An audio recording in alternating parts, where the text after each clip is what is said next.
Okey, bismillahirrahmanirrahim. Assalamualaikum warahmatullahi wabarakatuh dan salam sejahtera, salam UTM Sanjung Ampangsa.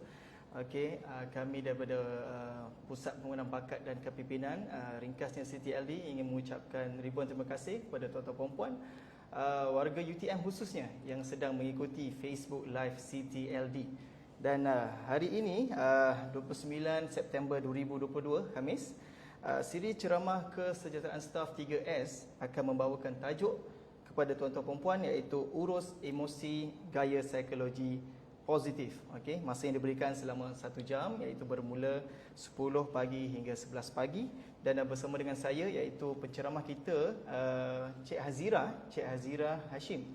Beliau merupakan pegawai psikologi kanan daripada Pusat Kaunseling yang telah pun berkhidmat di UTM selama 9 tahun, iaitu bermula bertugas pada tahun 2013. Dan Assalamualaikum warahmatullahi wabarakatuh, Cik Zira. Waalaikumsalam warahmatullahi wabarakatuh. Okey, Cik Zira, apa khabar Cik Zira? Alhamdulillah sihat. Cik mana sebenarnya? Saya macam inilah. Saya biasalah, sihatlah. Biasa bersedia kita untuk menjalankan peranan kita dan tugas kita. Cik Zira, sebelum saya serahkan sesi ini untuk Cik Zira mengupas lebih lanjut berkaitan tajuk kita, iaitu urus emosi gaya psikologi positif. Ada tak maksud yang tersirat? Maksud yang apa yang di sebalik tajuk yang diberikan tu? Silakan Cik Zira. Okay. Jadi saya ceritakan serba sedikit lah tentang apa di sebalik apa itu psikologi positif. Okay, mungkin ada antara penonton yang mungkin tak pernah dengar apa itu psikologi positif kan, sebab dia merupakan antara pendekatan psikologi yang agak barulah berbanding pendekatan psikologi yang lain. Okay, jadi pada hari ini saya akan berkongsilah dengan perempuan macam mana nak mengurus emosi itu dengan menggunakan pendekatan psikologi positif pula. Kalau sebelum ni mungkin kita guna pendekatan psikologi yang lain, tapi hari ini kita gunakan pendekatan psikologi positif. Okey. Itu maknanya di sebalik. Ya, betul. Okey. So tuan-tuan perempuan, para penonton warga UTM khususnya, diharaplah tuan-tuan perempuan dapat memberikan sepenuh perhatian berkaitan apa yang akan dikongsikan oleh penceramah kita, Cik Azira. Jadi untuk itu saya kira tanpa melengahkan masa, suka saya menjemput penceramah kita, Cik Azira Hashim, untuk meneruskan sesi bagi mengupas tajuk kita, urus emosi gaya psikologi positif. Untuk itu silakan Cik Azira. Okay, terima kasih. Bismillahirrahmanirrahim. Assalamualaikum warahmatullahi wabarakatuh dan selamat pagi. Okay, jadi tadi Encik Amira dah perkenalkanlah serba sedikit tentang diri saya. Okay, jadi saya merupakan pegawai, saya tambah sedikit lagi, saya juga merupakan kaunselor berdaftar lah di Lembaga Kaunselor Malaysia. Okay, dan di pusat kaunseling saya lebih kepada menguruskan isu-isu berkaitan dengan kesihatan mental dan juga kesejahteraan lah. Okay. Jadi pada hari ini, pada pagi ini saya akan berkongsi dengan tuan-tuan perempuan berkaitan bagaimana nak mengurus emosi menggunakan pendekatan psikologi positif. Kalau sebelum ni mungkin tuan-tuan perempuan pernah menghadiri kan mana-mana ceramah untuk tips-tips mengurus emosi. Tapi pada hari ini saya nak berkongsi dengan perempuan daripada perspektif yang lain ataupun pendekatan lain yang mungkin boleh dipraktikkan oleh tuan-tuan perempuan. Okey. Right. Okey, seterusnya. Okey, sebelum kita mulakan dengan lebih lanjut lagi berkaitan dengan isu ni, saya nak mintalah tuan-tuan perempuan yang berada yang sedang menonton sekarang, kita cuba buat sedikitlah refleksi diri terhadap checklist yang saya dah kongsikan dalam skrin ni.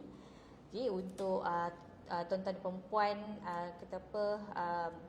membuat sedikit refleksi diri berkaitan dengan emotional repression.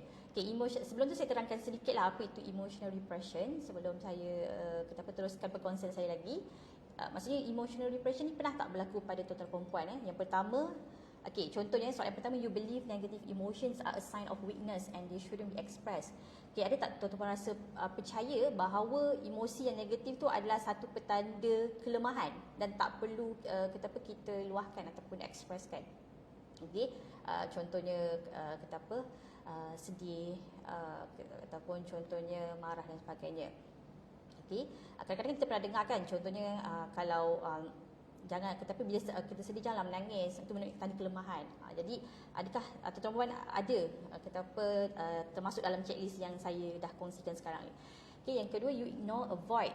Okay, kita ignore, elakkan ataupun distract. Kita cuba alihkan diri kita daripada pemikiran-pemikiran yang negatif.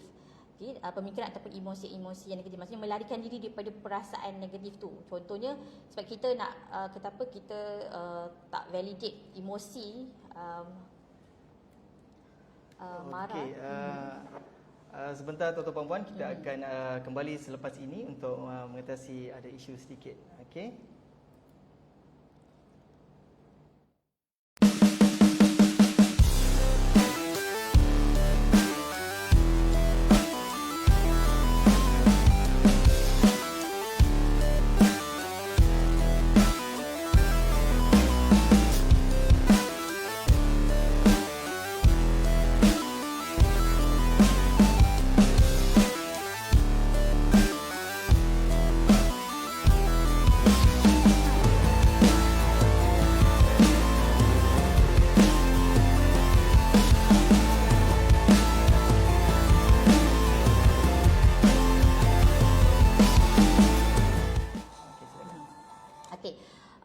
Jadi kita teruskan semula. Okey, yang kedua ada tak contohnya tadi dalam checklist tentera perempuan pernah tak contohnya untuk disebabkan oleh perasaan, contohnya perasaan-perasaan yang negatif tu seperti rasa stress, rasa anxious ataupun rasa depressed. Jadi untuk mengelakkan rasa ketidakselesaan terhadap emosi itu, kita cuba escape, maksudnya melarikan diri daripada emosi itulah dengan cara makan secara berlebihan ataupun kerja secara berlebihan. Jadi kita tak validate, kita tak acknowledge emosi yang kita hadapi pada waktu itu. Kenapa? Sebabnya kadang-kadang ada sesetengah orang yang merasakan mereka hanya perlu ignore sahaja perasaan-perasaan itu. Okay, dan mereka anggap perasaan itu akan terus berlalu. Sebenarnya memang betul, tapi sekiranya emosi itu berlanjutan, terutama berlanjutan lebih daripada 2 minggu berturut-turut, contohnya rasa sangat stres, sangat anxious dan sebagainya, perlulah dapatkan bantuan daripada profesional dan tak boleh kita repress sebab manusia ni emosi tu bila kita repress, maksudnya kita pendam, simpan dan sebagainya, tak luahkan ataupun tak channelkan kepada saluran yang betul, emosi itu lama-lama sampai pada satu tahap dia akan memberi kesan secara fisiologikal, biologikal kepada diri kita lah. Itu yang kalau tentera perempuan pernah dengar, dah develop beberapa simptom seperti anxiety, stress dan depression dari segi klinikal lah. Okay, yang ketiga, you sometimes erupt because of the built up emotions. Okay, dan seterusnya, you get along well with people but find it difficult to build emotional intimate relationships. Ada tak rasa macam boleh je maksudnya bercampur ataupun bergaul dengan orang lain, tapi rasa sangat susah nak bina satu relationship yang rapat dengan seseorang. Maksudnya boleh contohnya pergi kerja, berjumpa dengan kawan-kawan dan sebagainya, tapi tak boleh nak bina satu hubungan yang rapat dengan rakan sekerja lah. Okay, dan seterusnya, you feel uncomfortable when being asked how you feel and try to shift focus to the positive emotions. Maksudnya kita rasa, ada tak tuan-tuan rasa macam tak selesa bila ditanya tentang apa perasaan tuan perempuan hari ini. Okay, tadi saya pun tak tanya pada tuan perempuan. Okay, agaknya hari ini apa perasaan tuan perempuan hari hari Khamis kan? Mesti ada yang rasa happy, ada yang ada yang mungkin rasa rasa anxious ke ataupun rasa stres dan sebagainya. Okey, jadi checklist yang di akhir sekali adalah bila kita rasa tak selesa, ditanya tentang emosi kita. Ada orang kadang-kadang tak rasa tak selesa dan cuba alihkan fokus tu kepada emosi-emosi yang positif yang lain. Okey, jadi ini adalah merupakan lebih banyak yang tuan-tuan tanda, maksudnya kat situ menunjukkan bahawa tuan-tuan perempuan mungkin mengalami emotional repression, dan emotional repression ini juga merupakan salah satu daripada mekanisme helah bela diri seseorang individu untuk nak melindungi diri itu daripada rasa rasa kecewa, rasa terluka dan sebagainya. Jadi dia repress emosi tersebut. Okey. Jadi bila nak bercakap tentang urus emosi itu, okey, tuan-tuan perempuan, kita perlu tahulah, kita kita perlu kenal dulu apa itu emosi. Mungkin kalau saya tanya tentara perempuan sekarang ni, apa itu emosi? Mungkin jawapan yang saya dapat ada banyak, ada pelbagai jawapan tentang emosi itu apa. Biasanya kita kalau kita sebut tentang emosi ni, kita akan jawab lah emosi itu perasaan lah kan, betul tak? Ada perasaan sedih, perasaan gembira, perasaan takut, cemas, apa lagi perasaan-perasaan yang asas lain lah yang kita biasa tahu. Okay, bagaimanapun sebenarnya ada lebih daripada emosi-emosi yang asas tersebut. Okay, jadi untuk nak uruskan emosi tu, perkara pertama yang paling penting adalah untuk bila ini antara tips yang saya juga berikan kepada ataupun kepada klien-klien saya lah. Maksudnya kita kena tahu dulu, kita kena kenal dulu emosi kita, apa yang kita alami pada waktu tu, baru kita boleh nak manage ataupun uruskan. Okay, yang pertama kita perlu kenali apa emosi tersebut, and then kita perlu ada penerimaan ni, maksudnya kita terima emosi itu. Kita bukan abaikan, maksud saya macam saya tadilah yang saya beritahu emotional repression tu, kita pendam, abaikan, kita menafikan dan sebagainya. Kerana ia tidak membantu dari segi psychologically-nya, dia tak membantu diri seseorang tersebut untuk menguruskan emosi dengan lebih baik. Okay? Dan yang seterusnya adalah dari segi pengurusan. Dari pengurusan emosi inilah saya akan terangkan nanti berkaitan dengan pendekatan psikologi positif.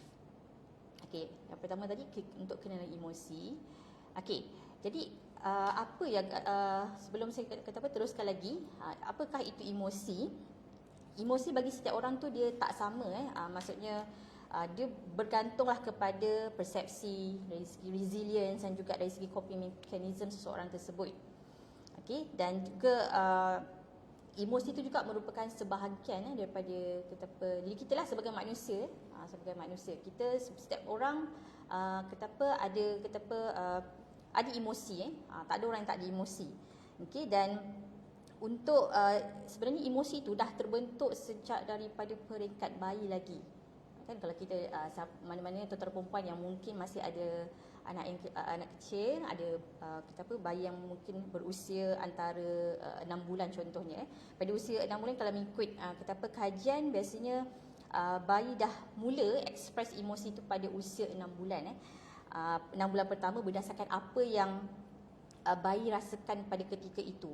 Contohnya kalau kita tengok mungkin baby kan contohnya nak minum susu ataupun rasa tak selesa dan sebagainya kan.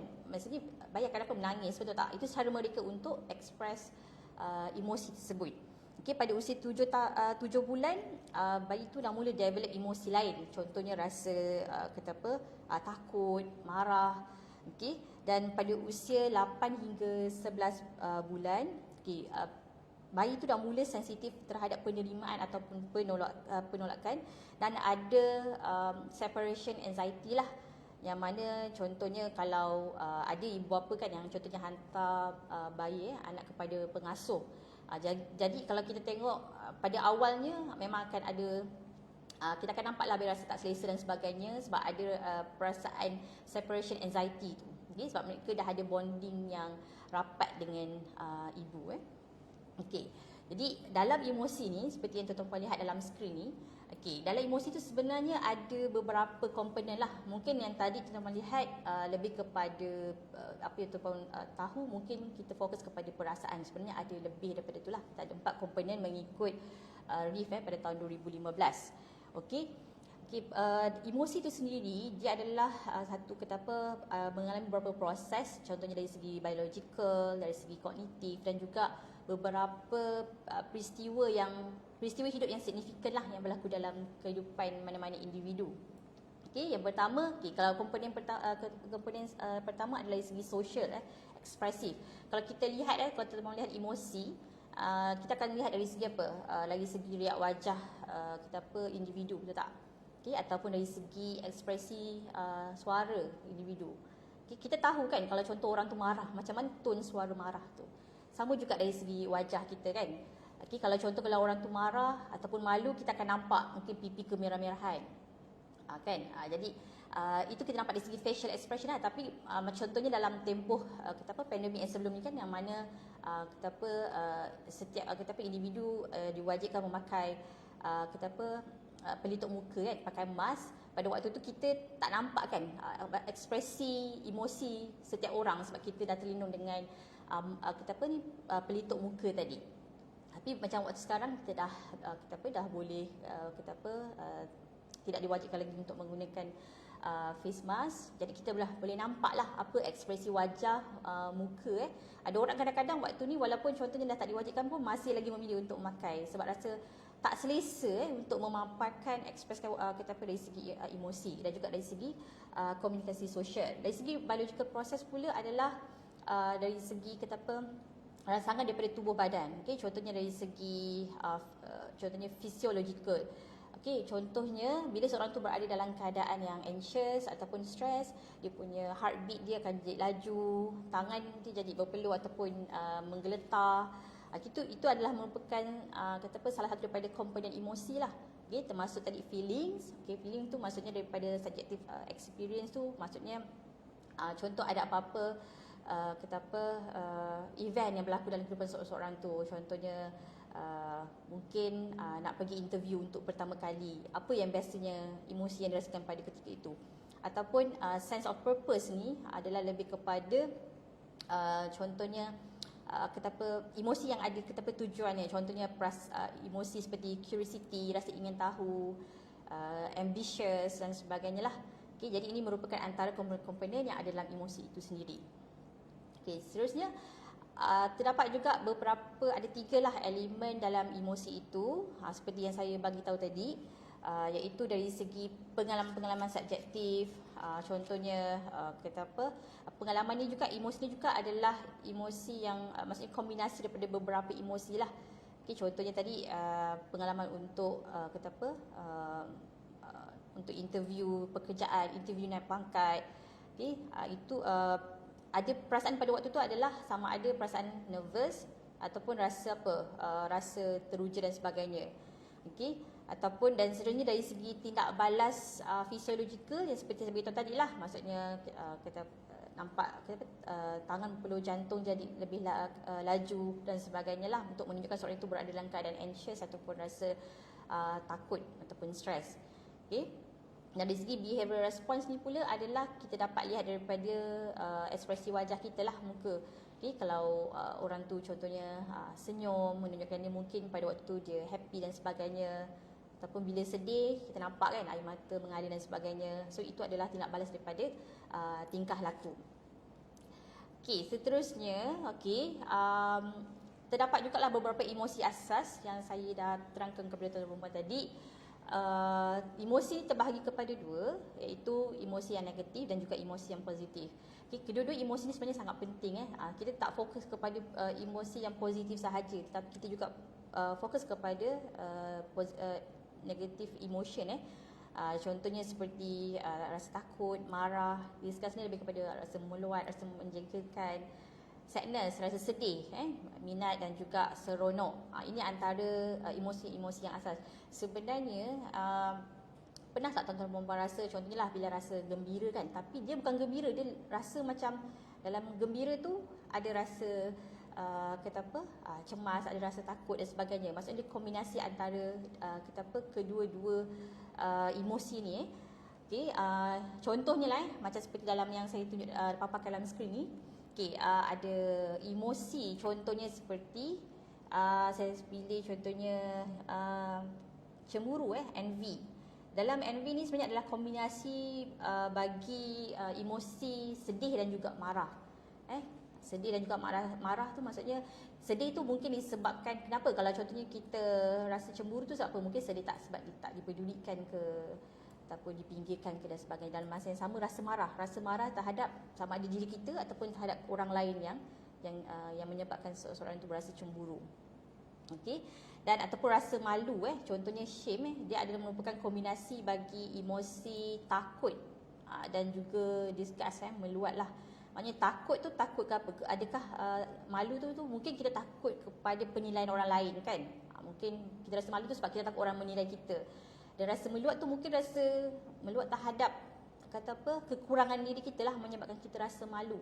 terhadap kekurangan diri. Jadi sebenarnya ada banyak jenis-jenis emosi ni, bukan hanya emosi-emosi asas yang tuan-tuan perempuan mungkin sebelum ini. Okay, jadi ini antara merupakan jenis-jenis emosi lah. Sebenarnya ada lebih banyak lagi daripada ini. Tapi pada hari ini saya cuma kongsikan kepada tuan-tuan perempuan, mungkinlah ada dalam senarai ni yang tuan-tuan perempuan pernah rasa emosi tersebut. Okey, lepas kita dah kenal emosi itu, langkah kedua adalah kita perlu labelkanlah emosi kita. Okey, contoh kalau waktu sekarang ni macam saya rasa gembira. Okey, gembira, rasa teruja, rasa seronok. Jadi kita labelkan supaya kita tahu apa yang kita alami atau kita rasakan pada ini adalah selaras dengan emosi dan juga tingkah laku kita, behavior kita. Okey, dan daripada dan seterusnya dalam gambar yang tuan-tuan lihat sekarang ni, tuan-tuan lihat ada satu gambar ni ada melibatkan ada 6 orang individu dekat sini. Okey, ada 6 orang individu di sini. Akan tetapi yang ada nama cuma beberapa orang saja, iaitu Steve, Stacy, dan seorang lagi adalah Ellen. Okey, Ellen yang wanita yang berbaju pink manakala Steve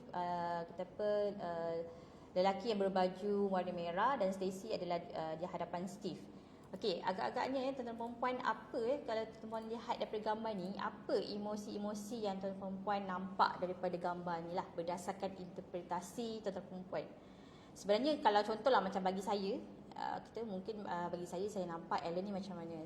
Okey, tapi mungkin bagi Encik Amrul sendiri mungkin interpret lain, betul tak? Sebab kita ni interpret emosi ni adalah berdasarkan pengalaman-pengalaman yang lepas, ataupun contohnya berdasarkan persekitaran kita. Okey, jadi kita proses maklumat tu daripada apa yang kita pernah lalui sebelum inilah. Jadi kadang-kadang ada orang kalau emosi yang asas, contohnya kita mudah nak kenal pasti, akan tetapi emosi-emosi yang jenis emosi yang lebih daripada emosi asas tadi, mungkin kita susah nak kenal pasti. Sebab tu kalau kadang-kadang kita nampak contohnya lah bagi individu yang mengalami contohnya kemurungan dan sebagainya, ada di kalangan mereka yang maksudnya bijak lah, maksudnya menyembunyikan emosi mereka, menyebabkan orang-orang di sekitar mereka tak dapat nak detect, tak dapat nak bantu mereka sebab mereka menyembunyikan emosi itu, dan kita pun merasakan bahawa individu tersebut okey je, walhal individu itu memerlukan pertolongan. Okay, jadi daripada gambar ni agak-agaknya Ellen tu apa yang tuan-tuan perempuan lihat? Okay, kalau saya lihat kat sini mungkin tengah memikirkan sesuatu, betul tak? Okay, emosi dia pada waktu tu mungkin rasa mungkin rasa risau. Maksudnya nampak dia tengah berfikir kan. Bila kita risau kan kita macam banyak, mungkin disebabkan kita banyak berfikir. Okay, kalau yang nampak Steve tu macam mana? Kita nampak dia muka dia tu macam dia seolah-olah dia memandang Ellen kan. Nampak dia senyum. Adakah maksudnya dia apa? Dia suka kat Ellen ke? Betul tak? Okey, manakala Stacy tu kalau kita tengok riak muka dia, apa yang kita nampak? Marah ke ataupun geram ke? Kita nampak dari segi body language dia lah. Okay, jadi interpretasi saya dan interpretasi tuan-tuan perempuan mungkin berbeza ataupun mungkin sama. Okay, jadi inilah bila kita contohlah tuan-tuan perempuan sebenarnya boleh je buat observation ni bila berada dalam contohnya satu event. Okay, dalam satu event tu cuma tuan-tuan perempuan kalau nak cuba belajar macam mana nak praktis kenal pasti emosi, cuba pada waktu itu observe di sekeliling tuan-tuan perempuan apa emosi-emosi. Kadang-kadang kita ni tak mindful tau. Kita tak being aware atau tak being present dengan keadaan sekarang. Kita lebih banyak fokus pada handphone dan sebagainya, betul tak? Kita tak nampak apa reaksi, apa emosi ataupun orang-orang di sekeliling kita. Even anak-anak kita sendiri kadang-kadang. Okey, jadi sebab tu kadang-kadang kita tak tahu, mungkin rupanya anak sendiri ada masalah, ada isu dan sebagainya. Sebab kita tak peka, kita dah jadi kurang alert disebabkan ada banyak distraction. Okey, jadi antara yang tuan-tuan boleh lakukan adalah cuba observe bila dalam satu situasi orang yang ramai, apa emosi-emosi yang diekspresikan. Okey.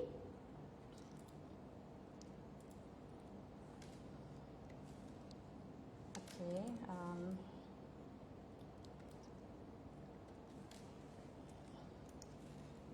Okey.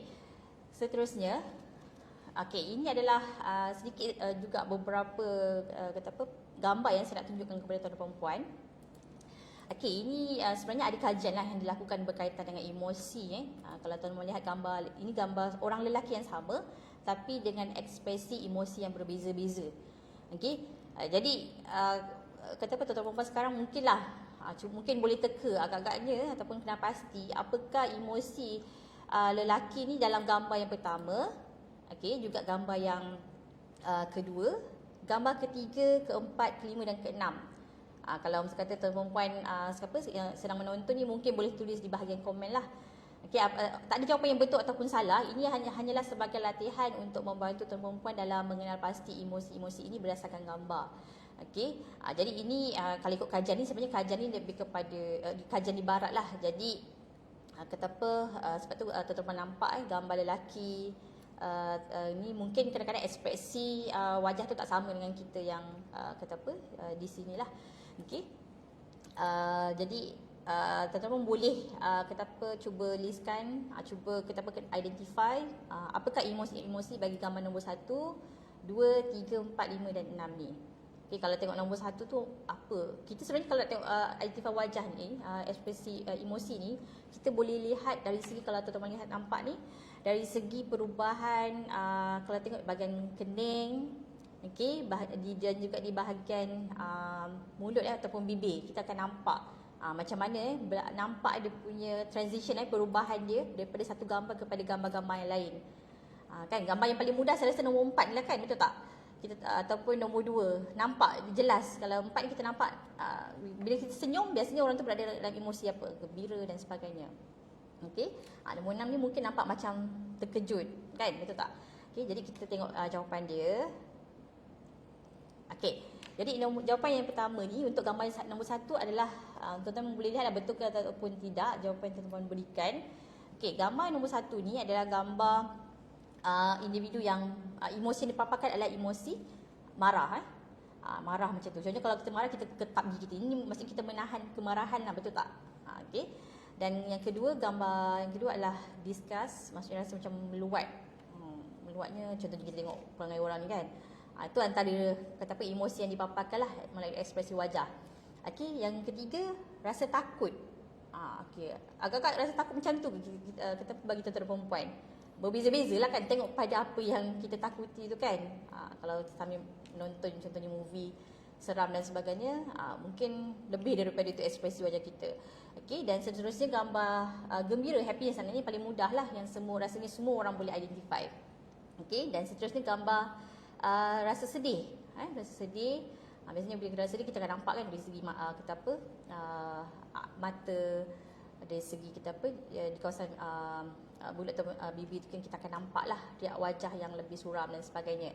Okey, dan yang last kali adalah gambar bila seorang tu berada dalam keadaan terkejut. Keadaan terkejut tu kita akan nampak mata kita, anak mata tu nampak lebih besar lagi kan. Okey, dan nampak di bahagian mulut pun kita terbuka sikit, menunjukkan kita ni betul-betul rasa terkejut. Okey, jadi inilah antara emosi-emosi yang yang asas lah untuk tuan perempuan kenal pasti. Okey, dalam seterusnya masih lagi berkaitan dengan emosi untuk kita nak yang seperti kita beritahu tadi, lepas kita dah kenal, kita labelkan. Ada satu kajian yang dijalankan oleh Laurie Ma, Enrico Glaran dan Rita Hari and Jerry Hittinen, dalam Bodily Maps of Emotion, Psychological and Cognitive Sciences lah. Kat sini mereka buat satu kajian ni bagaimana mereka mapping emotion ni dalam tubuh badan kita. Kalau tuan-tuan lihat lah dekat sini ada banyaklah emosi, tapi saya akan kupas sedikit sahaja. Terutama saya nak tunjukkan kepada perempuan, tuan-tuan perempuan, bila seseorang tu berada dalam keadaan yang depressed, keadaan depressed, ataupun pertama sekali kita tunjukkan seorang yang berada dalam keadaan yang marah. Bila keadaan yang marah tu, tuan-tuan nampak tak warna hot colours ni yang warna macam merah-merah oranye tu menunjukkan individu yang macam emosi yang dirangsang pada ketika itu. Kalau kita nampak tadi, kalau marah ni, kita nampak di bahagian kepala, tangan, di bahagian dada. Sebab biasanya kalau contohlah bila tuan-tuan perempuan marah kan, berada dalam keadaan emosi marah, contohlah yang sangat marah lah contohnya. Apa yang kata apa automatic kata apa actions bila tuan-tuan mau marah. Mungkin ada orang tu bila dia sangat marah, dia rasa nak tumbuk je orang contohnya, betul tak? Sebab tu dekat kawasan yang gambar ni, kalau tuan-tuan lihat di kawasan kata apa bahagian tangan, ada nampak warna hot colours tadi itulah menunjukkan bahagian tersebut diaktifkan maksudnya dirangsang ketika itu. Sebab tu kalau orang tak dapat nak uruskan marah dengan baik, inilah menyebabkan berlakunya contohnya kata apa pergaduhan dan sebagainya. Sebab dia adalah kata apa emosi yang dirangsang lah ketika itu. Okay, manakala emosi bagi tapi berbeza bagi individu yang mengalami depression yang mana kalau tuan-tuan melihat itu menunjukkan warna yang agak apa kita panggil cool colours lah, warna biru kan. Warna biru, warna hitam dan sebagainya, itu menunjukkan kawasan-kawasan yang deactivated areas. Bermaksud orang yang kata apa mengalami depression, individu ni kalau kita lihat kata apa sering rasa macam struggle nak memulakan hari mereka, rasa macam tak boleh buat apa-apa, tak boleh nak berfungsi seperti biasalah untuk melakukan rutin-rutin harian dan sebagainya.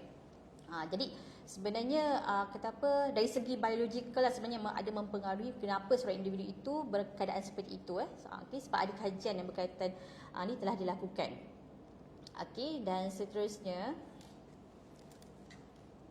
okey, saya rasa mungkin saya kata apa dah terangkan sedikit tadi lah yang berkaitan dengan apa beza kata apa rasa takut, anxiety. Kalau orang yang anxiety ni, kalau nampak kat sini kan, warna hot colours tu adalah di tengah-tengah bahagian perut, dada dan sebagainya, dan juga di bahagian kepala. Bila seorang tu ada simptom-simptom anxiety, biasanya kita akan tanya jugalah, okay, ada kata apa mengalami gastrik tak ataupun GERD di kawasan perut.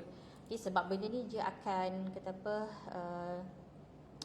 maksudnya trigger lah, menyebabkan seorang tu kata apa berkecenderungan untuk mengalami simptom-simptom anxiety itu sendiri. Okey, kalau misalkan dan seterusnya untuk happiness and love, kenapa dekat kajian ini dia ada beza. Kalau happiness ni tuan-tuan lihat kan warna hot colours tu seluruh tubuh badan kan, berbanding dengan yang love. Okey, happiness ni maksudnya bila kita happy biasanya macam mana? Apa yang kita rasa? Kita rasa macam nak melompat ke tak? Kita rasa macam orang yang happy. Contohlah happy, contohnya naik pangkat ke apa lagi, happy dapat kata apa? Bonus dapat bonus contohnya kan. Rasa macam nak melompat bintang contohnya lah kan, terlalu happy sangat. Ni betul-betul happy lah. Kalau nampak bila happy ni dia seluruh tubuh badan kita tu diaktifkan, dia dirangsang.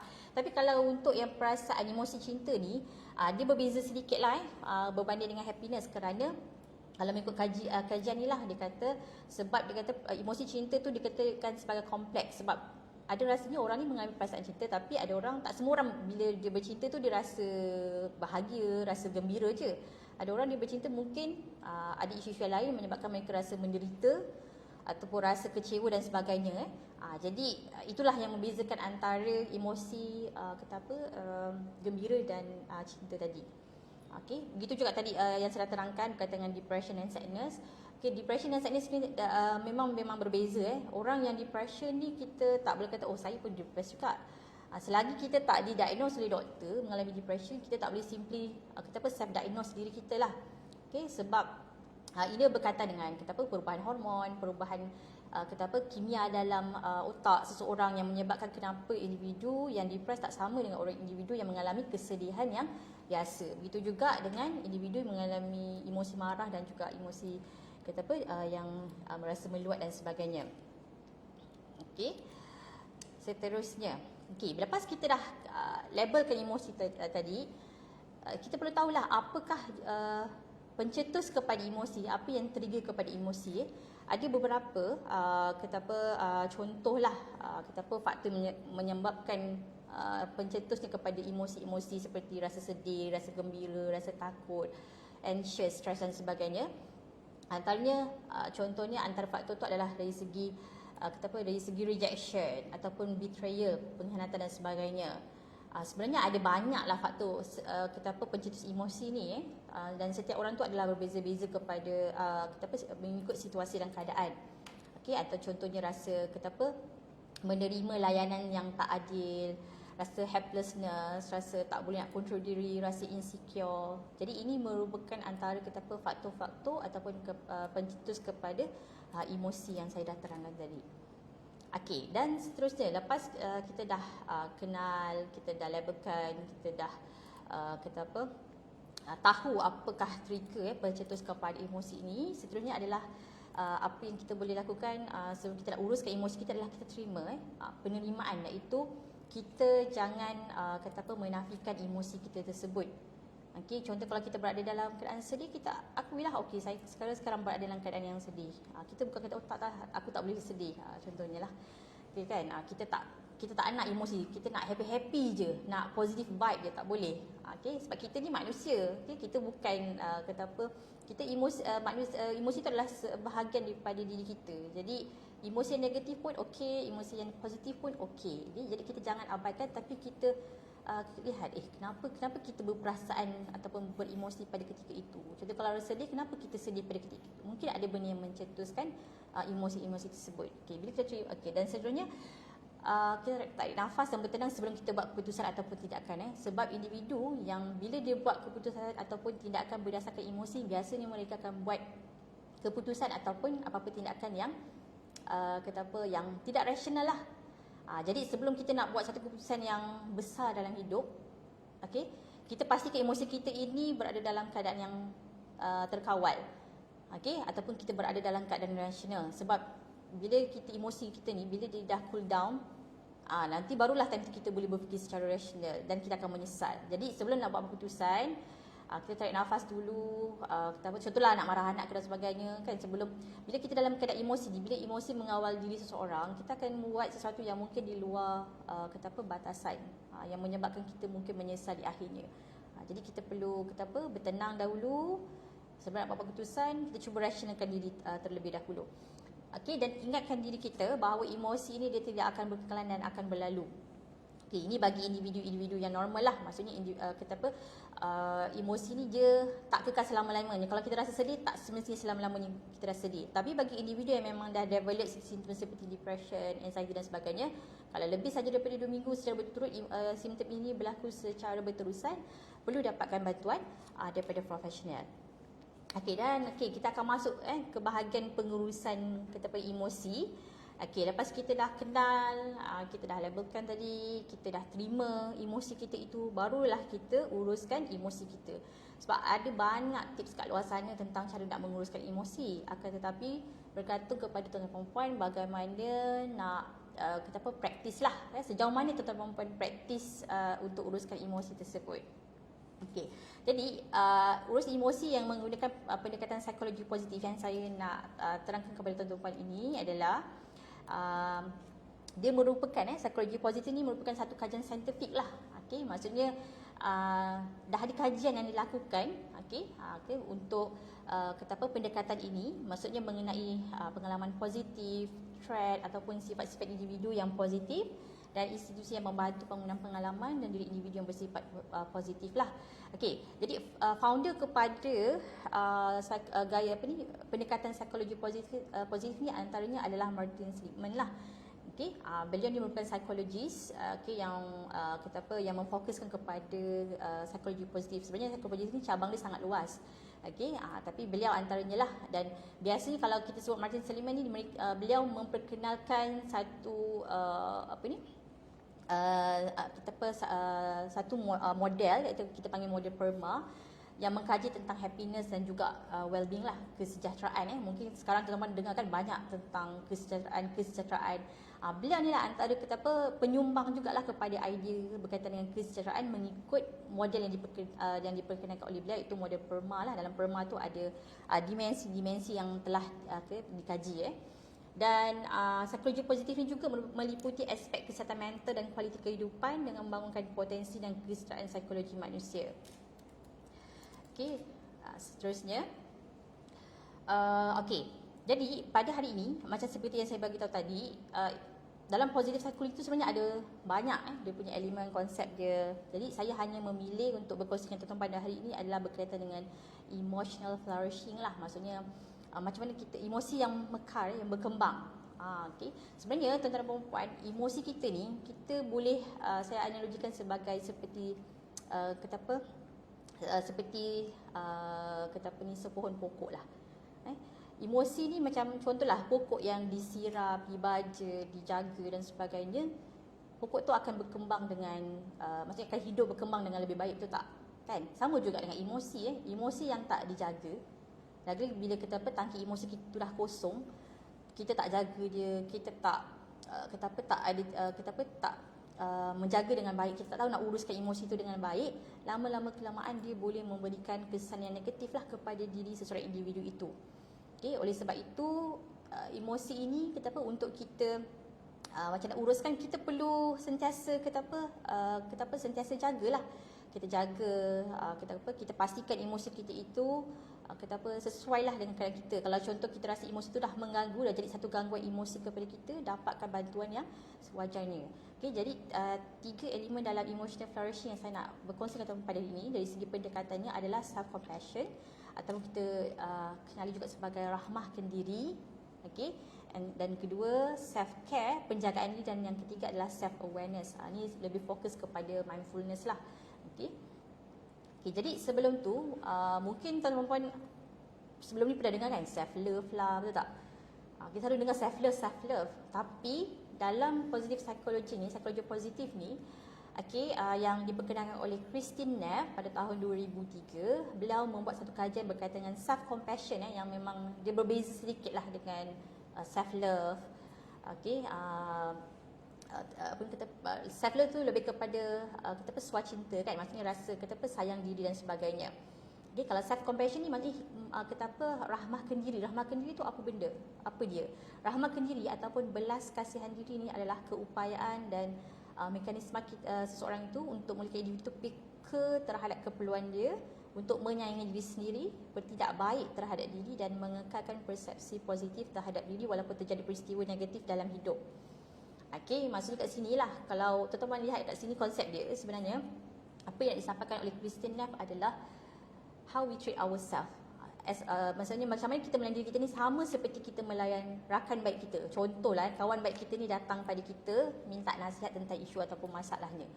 Sebagai kawan, apa yang kita akan berikan? Biasanya kita akan bagilah nasihat yang baik-baik, yang boleh motivate lagi kawan kita tu. Betul tak? Kita tak akan bagi sesuatu perkara yang boleh mendownkan lagi emosi kawan kita tersebut. Akan tetapi usually kalau kita bagi nasihat pada orang, nasihat pada benda yang sama, nak nasihatkan kepada diri sendiri sangat susah. Betul tak? Jadi Kristin Neff ni membantu berkongsi di sini untuk membantu individu supaya melayan diri mereka, tidak mensabotase diri mereka. Maksudnya melayan tu termasuklah kita memenuhi keperluan-keperluan dari segi basic needs seseorang individu tu. Maksudnya dari segi keperluan spiritual, makan dan lain rutin harian dan sebagainya lah. Okey, sekiranya keperluan-keperluan ini dipenuhi, barulah kita boleh mencapai yang satu tahap yang dipanggil sebagai self actualization itulah. Okey, jadi bila kita contohlah bagi individu yang tak menguruskan emosi dengan baik kan, maksudnya dia tidak rahmah terhadap diri, mereka dah mulalah maksudnya mengabaikan keperluan emosi, seperti contohnya keperluan untuk tidur. Tidur tu maksudnya mengabaikan kualiti tidur, dari segi makan, pengambilan makanan dan sebagainya, yang akhirnya boleh memberikan kesan terhadap kestabilan emosi seorang individu. Okey, dalam self compassion atau rahmahkan diri ini, ada beberapa elemen yang mana mengikut kajian lah itu dari segi self kindness, maksudnya belas kasihan kepada diri sendiri, mindfulness, ketara sedar, maksudnya being present, being aware apa yang berlaku sekarang, bukan pada masa depan atau masa lepas, dan common humanity, rasa kesetaraan sesama insan. Kat sini maksud contohlah kalau kita rasa kita ada masalah kan, kita rasa kita dalam dunia ni kita rasa kita seorang je ada masalah tu. Sebenarnya masalah apa yang kita hadapi tu dialami juga oleh orang lain. Bila kita rasa macam kat dalam dunia aku rasa aku seorang je ada masalah ni kan, kita rasa macam teruk sangat. Sebenarnya apa yang kita hadapi tu pun dialami oleh orang lain juga. Supaya jadi inilah antara konsep rahmahkan diri tu, bahawa satu perkara tu kita tak akan diuji dengan sesuatu yang melebihi kemampuan kita. Okey, tapi kat sini juga saya bagi contoh sedikit apa yang contoh-contoh bagi yang tidak rahmah terhadap diri. Contohnya kita letakkan standard yang sangat tinggi untuk dicapai, maksudnya tak boleh gagal. Kita rasa macam dalam dunia ni sama ada hitam atau putih je, sama ada berjaya atau gagal. Kita tak nampak sisi-sisi yang lain. Bila kita buat macam ni, kita sebenarnya dah melayan diri kita dengan tidak baik lah. Kan, kita rasa macam kecenderungan untuk rasa perfectionist dan sebagainya. Dan kedua, sangat fokuskan hasil bukan proses. Maksudnya kat sini kita tak appreciate proses semasa kita nak buat kerja tu, tapi kita hanya fokus kepada hasil dia sahaja. Itu sendiri akan memberikan rasa kecewa lah kepada seorang individu bila tak dapat nak capai apa yang diharapkan. And then kurang kesedaran ke diri, rasa lebih baik daripada yang lain, ataupun mendera diri sendirilah. Maksudnya macam saya cakap tadi lah, tidak memenuhi keperluan hak tubuh badan diri sendiri dan sebagainya. Itu pun antara termasuk perkara yang mendera diri sendiri. Jadi seterusnya antara yang boleh tuan-tuan boleh lakukan untuk macam mana nak praktis rahmakan diri ni adalah yang pertama. Pertama adalah validate. Validate tu maksudnya kita sebagai individu kita akui dan terima perasaan kita, ataupun jangan lawan ataupun nafikanlah, seperti saya dah beritahu awal dalam perkongsian tadi. Yang kedua, apa yang tuan-tuan boleh buat daripada untuk macam mana nak rahmahkan diri kepada diri sendiri adalah take small step. Maksudnya ikut kemampuan dan jangan bebankan diri kita. Kita sendiri tahu kan kemampuan kita di mana. Jadi jangan letak satu expectation tinggi yang mana akhirnya kita sendiri akan berasa kecewa dan kita tak akan buat apa-apa selepas tu. Dan seterusnya apply yourself. Maksudnya sebutkan perkara yang positif tentang diri. Ini antara benda yang paling susah lah kita nak buat pada diri kita kan. Biasanya kita macam tak yakin lah, boleh ke saya ni boleh buat ke. Tapi cara sebenarnya kita nak membina rahmah diri ni adalah kita bagilah sebut perkara yang baik tentang diri kita. Sebab kita akan menarik benda-benda yang positif pada diri kita. And then lighten the roads, maksudnya ringankan beban anda, jangan terlalu kritikal pada diri. Dan buang beban yang tak perlu dalam hidup. Supaya kita lebih mudah lah nak menjadi kehidupan kita dan menguruskan emosi kita dengan lebih baik. Dan seterusnya self reward, maksudnya kat sini sesekali kita manjakan diri kita lah dengan reward, beli hadiah untuk diri sendiri atas satu pencapaian. Kita nak suruh orang lain appreciate kita, mungkin tak dapat. Jadi kita lah appreciate diri kita dahulu sebelum kita mengharapkan daripada orang lain. Dan akhir sekali untuk self compassion adalah spiritual strength. Maksudnya dari segi kita cari kekuatan spiritual, dan istiqamah lah dengan amal ibadah yang bawa jiwa kita tu lebih tenang lagi. Dan seterusnya, pendekatan yang kedua adalah self care. Jadi self care ni adalah menurut American Psychological Association ni mengatakan bahawa penjagaan diri adalah membantu untuk memastikan minda dan badan kita sentiasa bersedia untuk menghadapi situasi yang memerlukan daya tahan, resilience Kalau tuan-tuan dah dengar pasal resilience, ketahanan diri. Ketahanan diri ni bukan maksud ketahanan dari segi fizikal saja, tetapi ketahanan dari segi mentally. Kalau lagi selepas pasca COVID-19 ni kan, kita boleh lihatlah ada peningkatan terhadap isu-isu kesihatan mental, terutamanya bagi kes-kes anxiety terutama. Kalau contoh dekat pusat kaunseling sendiri. Jadi perlu ada ketahanan, perlu ada daya ketahanan. Jadi kita kena buat rutin self care ni untuk membantu kita menguruskan emosi dengan lebih baik. Dan menurut Pertubuhan Kesihatan Dunia WHO, self care ataupun penjagaan ini merupakan keupayaan individu, keluarga dan komuniti untuk meningkatkan kesihatan, mencegah penyakit, mengekalkan kesihatan dan juga bagi menghadapi penyakit dan ketidakupayaan dengan atau tanpa sokongan staf kesihatan. Maksudnya kita jaga diri kita dulu. Kan kalau dulu kita pernah dengar kan kita jaga kita, betul tak? Hashtag kita jaga kita sewaktu masa COVID-19. Jadi sama jugalah dalam self care ni. Kita jaga diri kita dulu, baru kita boleh bagi bantuan kepada orang lain. Jadi ini adalah merupakan antara jenis-jenis self care dari segi fizikal, dari segi social, dari segi mental, emotional dan juga spiritual lah. Ini ada beberapa jenis. Dan tuan-tuan juga boleh tanya pada diri sendiri lah, bila kali terakhir tuan-tuan perempuan meluangkan masa untuk diri sendiri? Kita ni mungkin terutamalah bagi tuan-tuan perempuan yang dah berkeluarga. Sekarang tuan-tuan perempuan bila dah berkeluarga bukan berkisah tentang diri sendiri, tetapi lebih kepada contohnya pasangan, kepada anak-anak kan. Jadi kita dah tak fokus kepada diri sendiri kita. Tapi sebenarnya kadang-kadang kita perlu juga ada keperluan lah untuk kita lihat balik diri kita sama ada kita ni adakah physically sihat ataupun mentally sihat. Dan untuk pastikan kita supaya lebih energetik, lebih bertenaga, lebih segar untuk menjalani kehidupan yang akan datang lah. So ini antara kata apa rutin-rutin yang kita boleh lakukan. Okey, kita ada saya pecahkan kepada beberapa ni lah. Itu make peace. Okey, P tu adalah dari segi fizikal. Fizikal tu maksudnya kalau kita di UTM sendiri kan kita ada kata apa 3S kan, amalan gaya hidup sihat. Jadi praktis apa yang termampu oleh tuan-tuan perempuan lah. Contohnya kalau rasa boleh spend masa mungkin 10 ke 15 minit untuk buat aktiviti fizikal kan. Hanya contohlah berjalan kaki pun sebenarnya dah bagi satu benefit kepada perempuan supaya sentiasa bergerak. Bukan kita bila kita bekerja ni kita banyak duduk kan menghadap laptop, kita kurang bergerak. Jadi itu sebenarnya tak bagus untuk dari segi kesihatan fizikal kita. Jadi kita perlu bergerak. Walaupun sekejap, tak lama, okey. Yang penting kita bergerak banyak, maksudnya melakukan aktiviti fizikal untuk kesihatan diri kita. Dan seterusnya eat properly. Okay, eat properly tu maksudnya kita makanlah dengan pengambilan makanan yang seimbang. Maksudnya ada makanan kita makan tu ada nutrisi lah yang boleh memberikan tenaga kepada kita, dan perlu jaga makan supaya kita ada tenaga. Kita tak bolehlah skip makan. Contohnya hari ni makan satu kali dan sebagainya. Makan walaupun sedikit. Dan pastikan makan yang kita ambil tu bukanlah makanan ringan. Boleh nak makan makanan ringan tu, tapi kita sendiri tahu kan kesan daripada makanan ringan tu untuk jangka masa yang panjang. Jadi kita cuba buat pilihan. Kita sebenarnya ada banyak pilihan untuk memilih apa yang masuk ke dalam tubuh badan kita tu. Okay, jadi makan dengan lebih baik. Avoid unhealthy habit. Okay, unhealthy habit tu contohnya lah apa-apa habit yang tak sihat, seperti contohnya merokok ke kerap, contohnya makan makanan yang fast food dan sebagainya.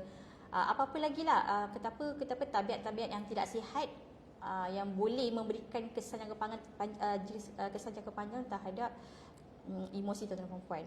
Okey, dan C adalah comfortable sleep. Comfortable sleep maksudnya pastikan tuan perempuan lah seelok-eloknya kalau contoh di peringkat dewasa ni dapatkanlah tidur jam yang cukup. Antara ikut kajian sebenarnya antara 7 ke 8 jam, tapi mungkin atas kekangan-kekangan lain sekurang-kurangnya 6 jam pun dah cukup okey sebenarnya untuk tuan-tuan perempuan. Sebab tidur ni sebenarnya ada banyak kajian yang menyatakan tentang kepentingan tidur itu sendiri. Okey, dan ada juga dalam Islam pun dah ditekan juga sebenarnya kepentingan untuk tidur. Kita nak bagi hak kepada badan kita untuk berehat kan. Tubuh badan kita ni pun dia ada hak dia sendiri.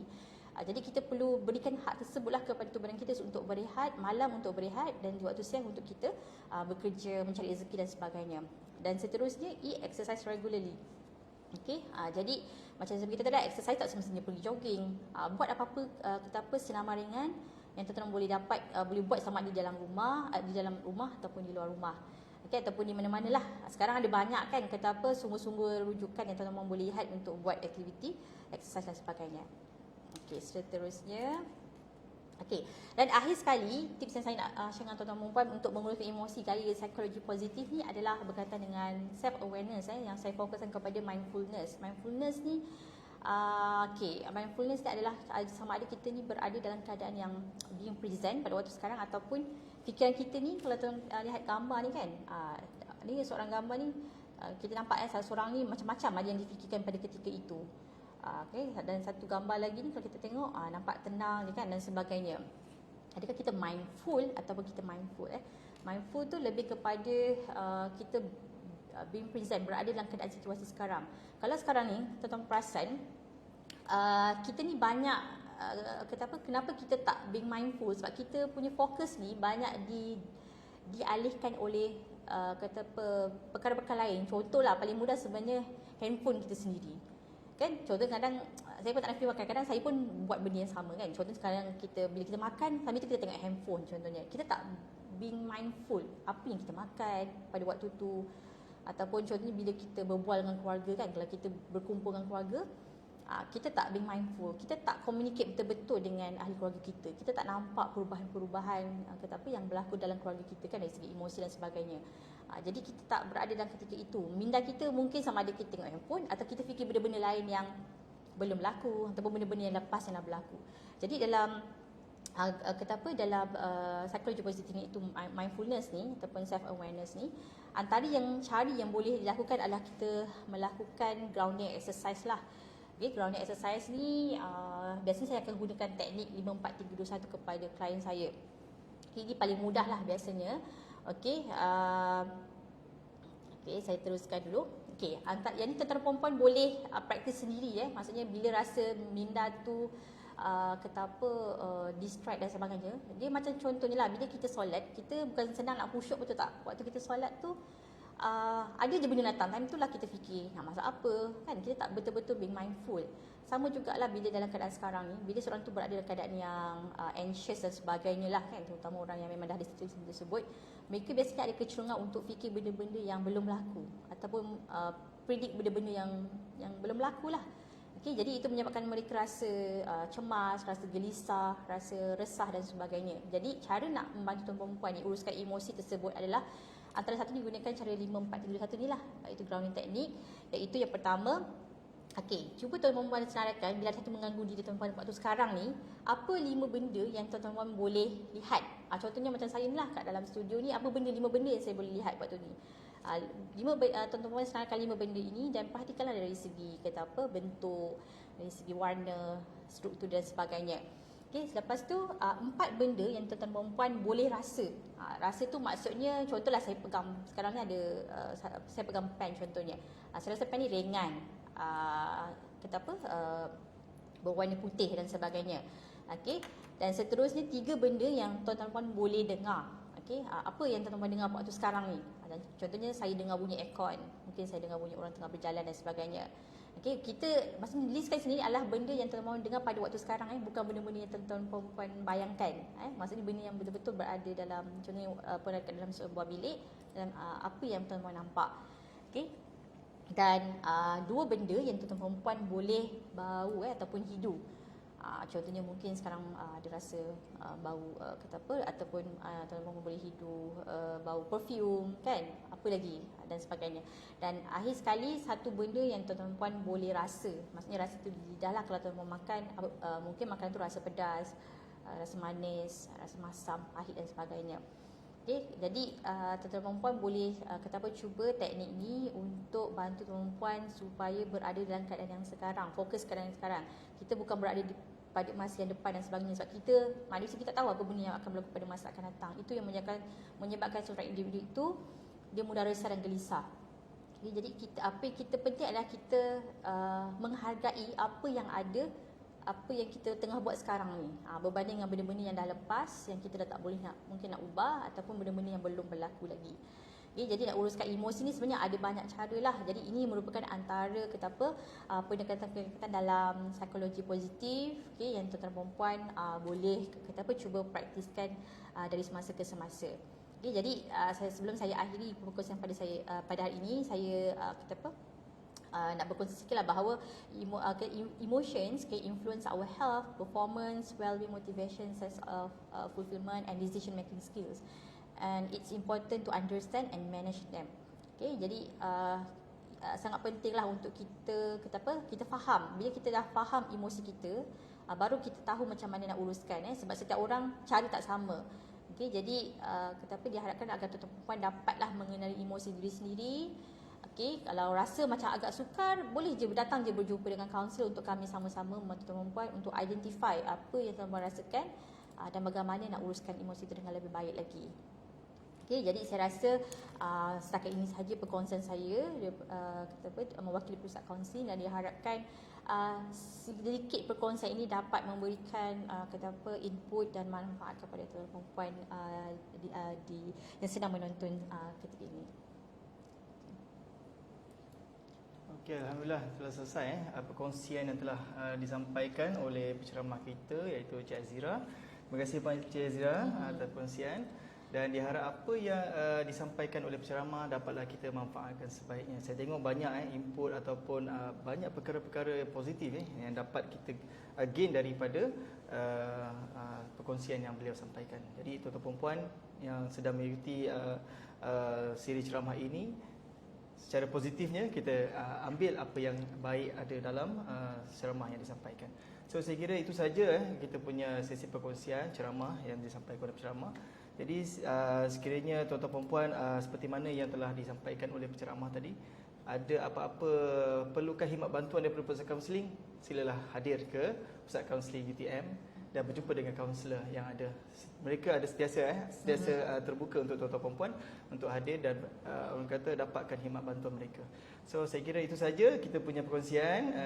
Tuan-tuan perempuan diharap dapatlah terus kekal bersama kami untuk mengikuti siri ceramah kecerdasan staf 3S ini pada siri yang akan datang yang telah pun kita sediakan sepanjang tahun sehingga hujung tahun ini. So untuk itu jumpa lagi tuan-tuan perempuan. Assalamualaikum warahmatullahi wabarakatuh. Jumpa lagi.